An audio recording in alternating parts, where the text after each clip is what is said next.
Halo teman-teman, apa kabar semuanya?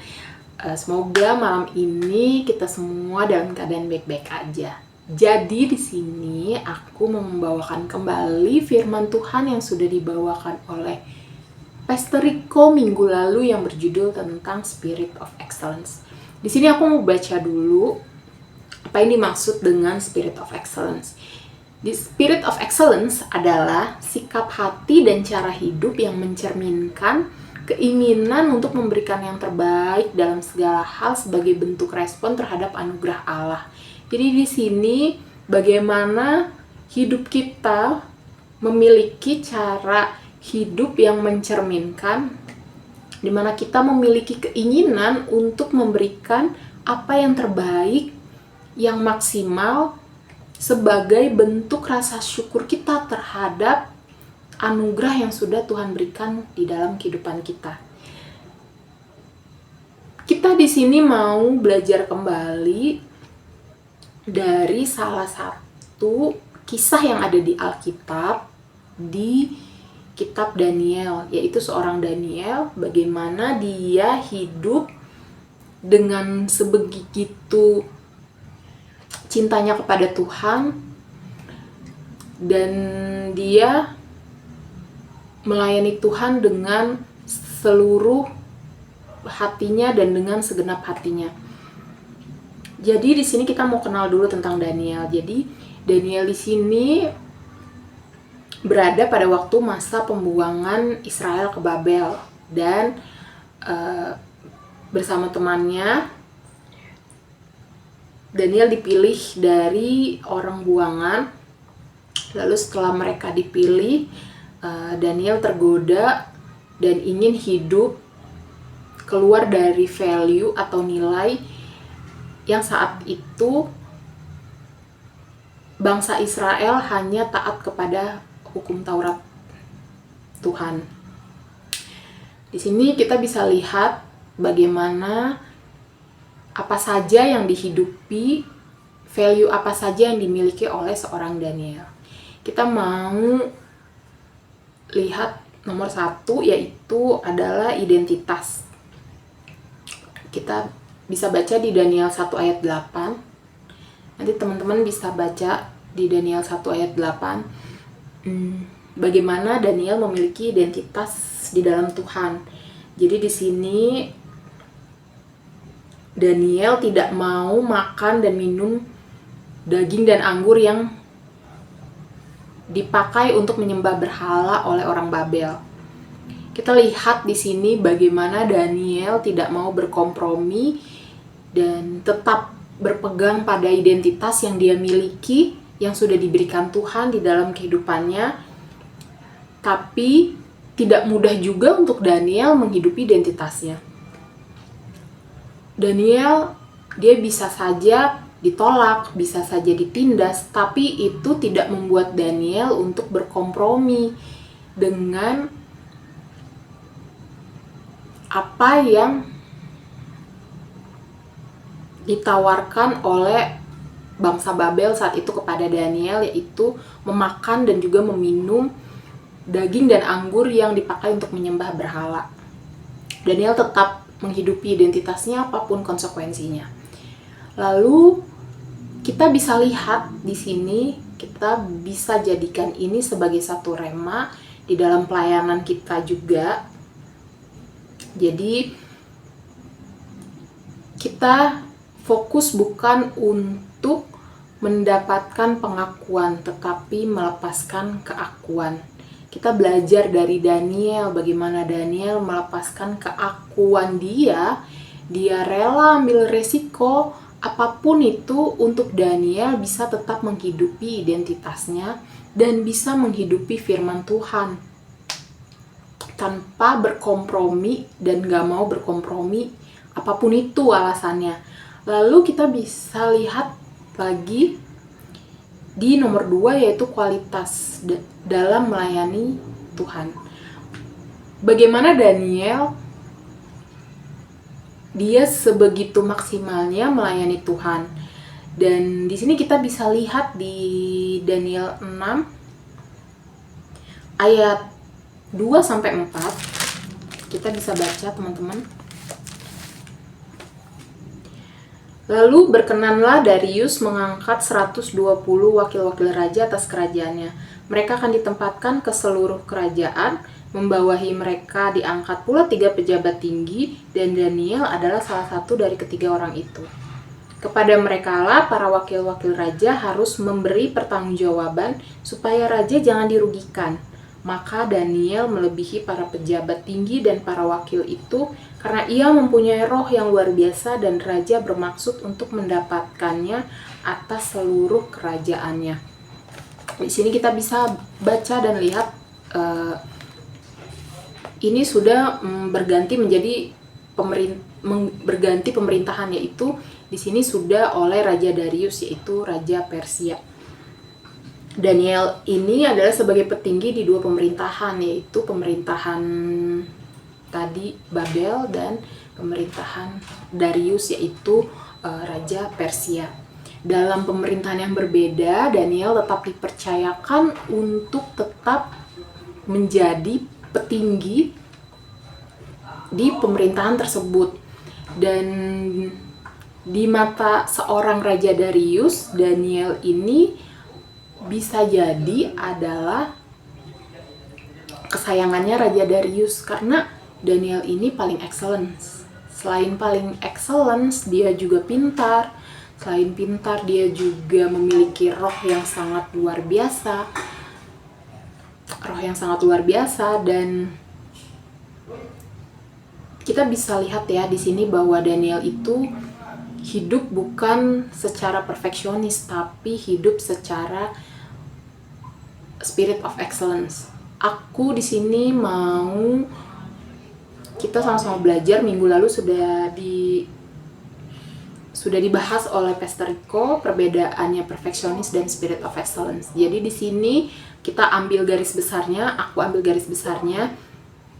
Perfeksionis yaitu adalah bagaimana kita fokus kepada hasil dan kepada diri sendiri, kepada diri kita.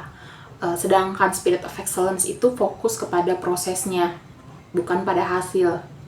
Dan juga fokus kepada Tuhan, melayani Tuhan, menyenangkan hati Tuhan. Nggak ada diri kitanya di situ. Dan poinnya di sini, kita bisa belajar melayani harus dengan spirit of excellence. Kita harus punya spirit of excellence dalam segala pelayanan kita.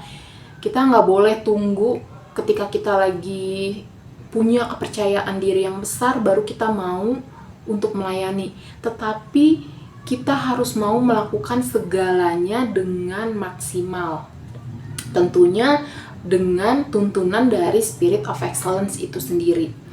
Jadi kalau kita mau hidup dalam Injil, kita di sini nggak mungkin hidup dalam rendah diri dan besar kepala. Rendah diri yang di sini yang aku maksud adalah kalau kita hidup dalam Injil, kita tidak boleh memiliki sikap rendah diri karena kita percaya bahwa ada spirit of excellence itu sendiri di dalam diri kita. Sehingga apapun yang kita lakukan secara maksimal itu sangat penting di mata Tuhan dan sangat berharga di mata Tuhan. Tapi kita juga nggak boleh besar kepala, yaitu sombong. Karena kita harus tahu, harus sadar betul bahwa apa yang ada di dalam diri kita, bahkan hidup kita pun adalah anugerah yang sudah diberikan Tuhan. Dan kita harus setia aja dulu melakukan apa yang sudah Tuhan percayakan di dalam kehidupan kita. Salah satunya adalah perkara kecil. Kadang kita terlalu fokus sama perkara yang besar, ingin sekali melayani atau pelayanan yang punya jumlah yang besar, tapi kita lupa sama perkara kecil. Karena bagaimanapun perkara kecil itu sangat berharga dan berarti di mata Tuhan. Kita lakukan dulu pelayanan kita di daerah sekitar kehidupan kita, di area kehidupan kita seperti di keluarga, seperti di pekerjaan kita. Nanti akan dengan sendirinya Tuhan pasti akan percayakan perkara besar dalam hidup kita. Lalu kita lihat yang di nomor 3, yaitu integritas. Kita bisa belajar bareng-bareng di Daniel 6 bagaimana Daniel ini memiliki integritas. Jadi Dan kelebihan Daniel di sini, dia adalah suka memuji Tuhan dan menyembah Tuhan sebanyak 3 kali. Dan kompetitornya di sini membuat peraturan, meminta kepada Raja Darius untuk membuat peraturan tidak boleh menyembah dewa atau Allah lain selama 30 hari. Karena kompetitornya ini bisa dibilang mungkin sangat iri sama Daniel, karena Daniel itu memiliki spirit of excellence. Mereka ingin sekali menjatuhkan Daniel, tapi kalau di dalam dunia pekerjaan itu tidak akan mungkin bisa. Jadi akhirnya mereka mengambil satu keputusan untuk Raja Darius mengeluarkan suatu peraturan bahwa tidak boleh menyembah Allah atau meminta apapun kepada Allah lain selain kepada Raja Darius itu sendiri. Tapi Daniel tetap memiliki integritas untuk mau menyembah, memuji Tuhan sebanyak 3 kali sehari. Dan kita bisa lihat di sini di Daniel 6 ayat. Daniel 6 ayat Daniel 6 ayat 15. Bagaimana raja sangat menyayangi seorang Daniel. Jadi ketika Daniel ketahuan beribadah dan hukumannya adalah dimasukkan ke dalam gua singa, hati raja sangat sedih. Kita bisa baca, setelah raja mendengar hal itu, maka sangat sedihlah ia dan ia mencari jalan untuk melepaskan Daniel. Bahkan sampai matahari masuk, ia masih berusaha untuk menolongnya. Dan karena Raja Darius tidak bisa menarik kembali perintah-perintahnya, akhirnya mau tidak mau Daniel dimasukkan ke dalam gua singa. Dan setelah itu kita bisa baca di Daniel 6 ayat 17, sesudah itu raja memberi perintah, lalu ambillah Daniel dilemparkan ke dalam gua singa. Berbicaralah kepada Daniel, Allahmu yang kau sembah dengan tekun, dialah kiranya yang akan melepaskan engkau. Sini kita bisa lihat di ayat 17 bagaimana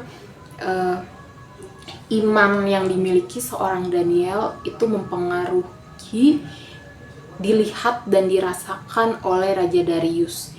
Integritasnya Daniel pun seperti itu, sehingga membuat seorang Raja Darius berkata, biarlah Allahnya Daniel yang menyelamatkan Daniel. Bahkan di Daniel 6 ayat 19, Raja pun berpuasa untuk Daniel. Kita bisa baca lagi di Daniel 6 ayat 20-24. Pagi-pagi sekali ketika fajar menyingsing, bangunlah raja dan pergi dengan berburu-buru ke gua singa. Dan ketika ia sampai ke dekat gua itu, berserulah ia kepada Daniel dengan suara yang sayu.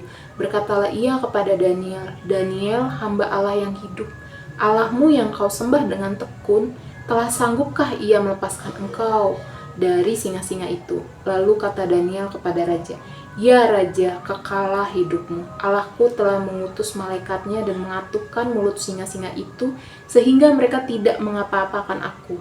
Karena ternyata aku tak bersalah di hadapannya, tetapi juga terhadap Tuhanku ya raja.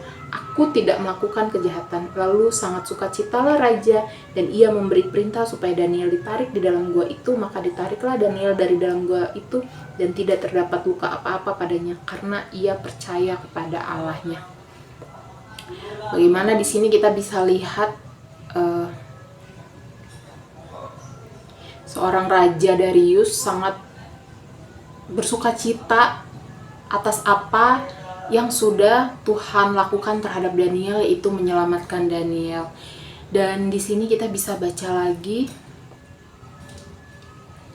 di Daniel 6 ayat 26 sampai 28. Nanti teman-teman bisa baca di Daniel 6 ayat 26 sampai 28 bahwa pada akhirnya raja mengeluarkan perintah untuk setiap orang harus takut dan gentar terhadap Allahnya Daniel, yaitu kepada Tuhan kita. Di sini kita bisa lihat ketika kita menjadi contoh dalam integritas, dalam seluruh aspek kehidupan kita, di situ ada integritas, maka siapapun yang melihatnya, ia pun akan mengakui kebesaran Tuhan kita. Jadi teman-teman, kita nggak boleh takut sama siapapun. Tuhan pasti bela orang yang benar di hadapannya. Dan di sini kita bisa lihat Daniel menggambarkan kehidupan Yesus.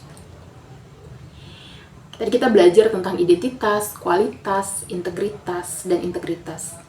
Begitu pula dengan kehidupan Yesus. Bagaimana identitas di Matius 3 ayat 17, identitas yang Yesus punya, dia sadar betul, orang yang sadar betul bahwa dia memiliki identitas di dalam Tuhan. Dia nggak perlu membuktikan dirinya kepada siapapun, kepada dunia ini bahwa kita kuat atau kita bisa. Tuhan pasti akan menuntun kita sampai kita bisa melewati segala proses kita. Lalu di kualitas Yohanes 17 ayat 4, bagaimana semaksimal mungkin Yesus melayani Bapanya di surga. Lalu integritas, taat kepada Bapa sampai mati. Lalu bagaimana dengan kita? Minggu lalu Pastor Rico memiliki 3 pertanyaan. Nanti itu akan dikirimkan ke grup ya teman-teman. Nanti di situ teman-teman di breakout room bisa bahas dan bisa jawab pribadi, lepas pribadi di breakout room nanti. Aku udah selesai teman-teman sampai di sini. Aku harap apapun yang kita lakukan buat Tuhan itu kita bisa memiliki tiga hal ini, yaitu identitas, kualitas, dan integritas. Dalam pelayanan pasti ada yang namanya penderitaan. Itu pasti, ada nggak enaknya pasti. Tapi kalau bareng Tuhan, aku yakin kita pasti sampai pada tujuan yang Tuhan sudah tetapkan di dalam kehidupan kita. Aku udah selesai. Terima kasih teman-teman yang sudah mendengarkan. Sampai jumpa lagi.